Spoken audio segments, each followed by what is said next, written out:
Yep, it's the daily drops of Dexter Dewayne. I'm Dexter Dewayne. I wanted to start off with a story that I just heard not too long ago. It's a story about a man who bought a house.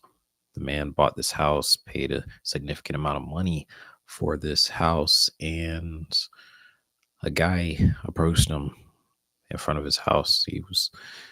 Didn't seem like he had much, but he made an offer to buy this guy's house, and the guy's like, "No, absolutely not.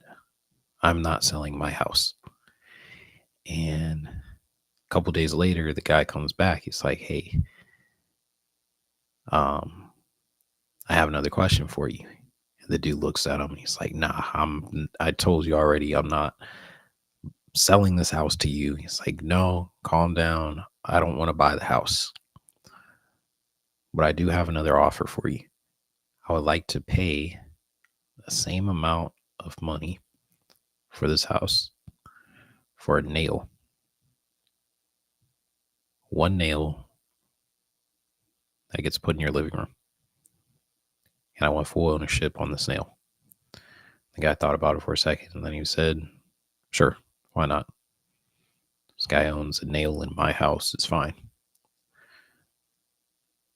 So they shake hands. They agree with the circumstances. The guy walks into his house, takes a hammer, takes the nail, nails the nail into the wall. Says, "Congratulations, this nail is yours." Guy says, "Oh, perfect." Leaves.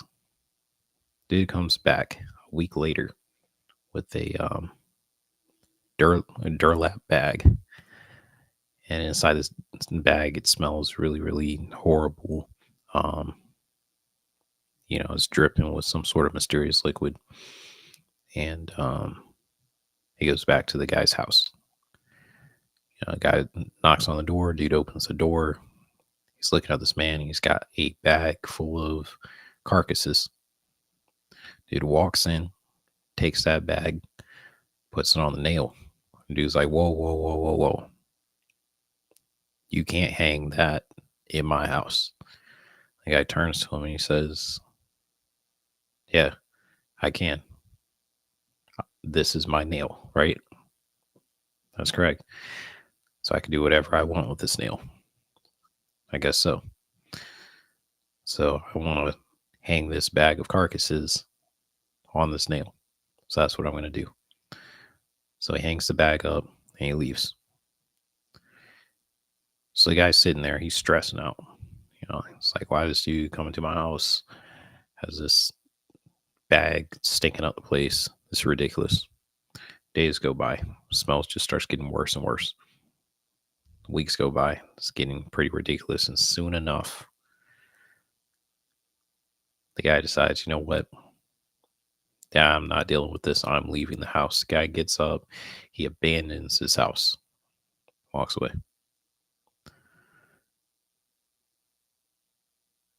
So the moral of that story, the moral of the story is the devil doesn't need your whole house. The devil doesn't need your whole house. He only needs one spot. One spot can mess up everything you've got going on.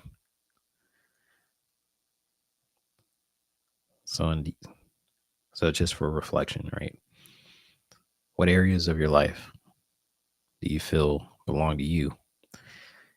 What areas in your life do you feel belong to somebody else?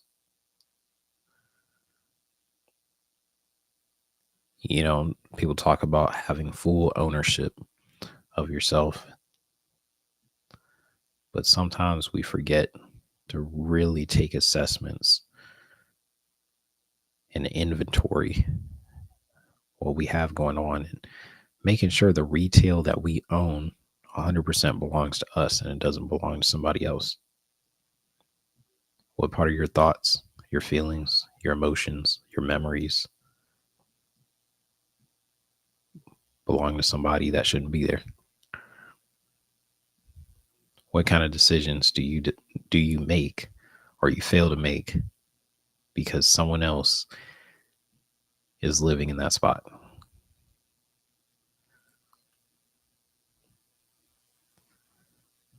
How many things are you delaying or denying yourself because there's an individual that owns real estate in that part of your brain that's telling you now you don't deserve it?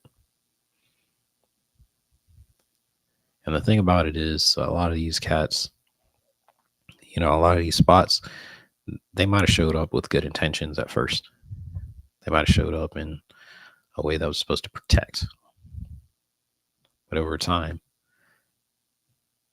as you go through life, you're going to have to start realizing, hey, I need to own all the real estate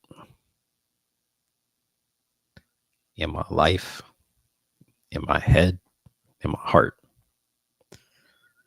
No one else should have any sort of real estate over you except for you. Let's get into the affirmations.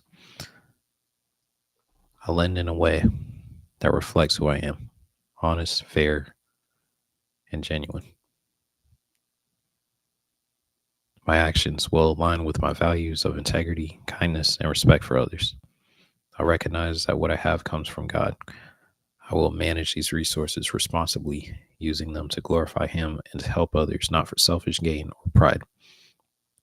I commit to fair terms and clear communication, ensuring no one feels taken advantage of or burdened by unnecessary expectations. My dealings will always reflect my belief in treating others with respect and fairness. I will lend with an open hand, knowing that generosity is an act of grace. I will release expectations and trust God to guide the outcomes, whether repayment comes or not.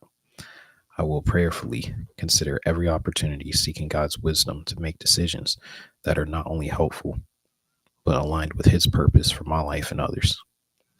While I value accountability, I also understand the power of forgiveness and second chances. I will seek balance in my lending, offering help where it's needed, but remaining mindful of my boundaries and responsibilities.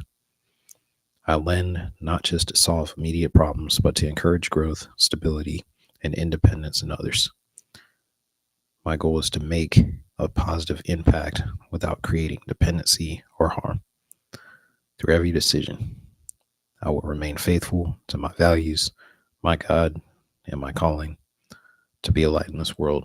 In Jesus' name,